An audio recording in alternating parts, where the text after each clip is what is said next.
চলো ভাই গোসল দেই। আবে আমি সাঁতার পারি না। আবে ডারবো।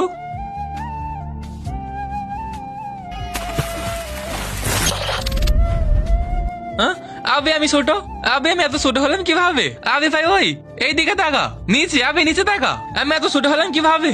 আমি বলতেছি যে এই নদীতে গোসল দেয় সেই ছোট হয়ে যায়, কিন্তু কেন ওইটা আমি জানি না। তোমরা ওই দানবের জন্য এত ছোট হচ্ছ।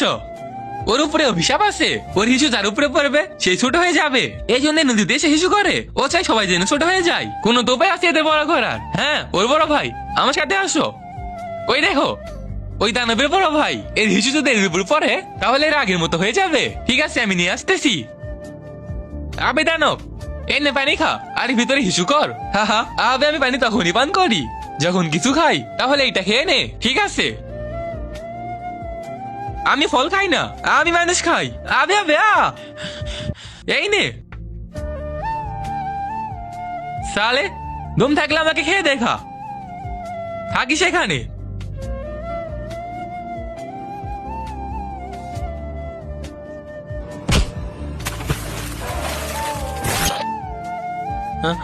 আবে আমি ছোট হলাম কিভাবে?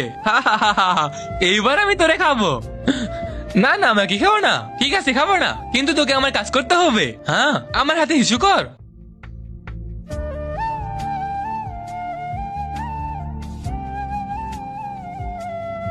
এই গিফটের ভিতরে দুনিয়ার সবচেয়ে সুন্দর জিনিস আছে।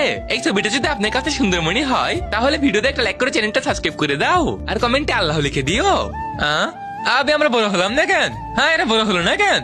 আবে আমি বলছিলাম বড় রাক্ষসের হিসু তোমাদের গায়ে ফেলাতে হবে, কিন্তু এত বড় রাক্ষস কি ছোট করে ফেলছে। এই কারণে তোমরা ছোট এখনো আসো আর তোমরা বড় হতে পারবে না। আবে একটা উপায় ছিল, ওইটা তুই শেষ করে দিলি। আবে কিরকম বন্ধু এইটা? আমার সব বন্ধুরা এরকম।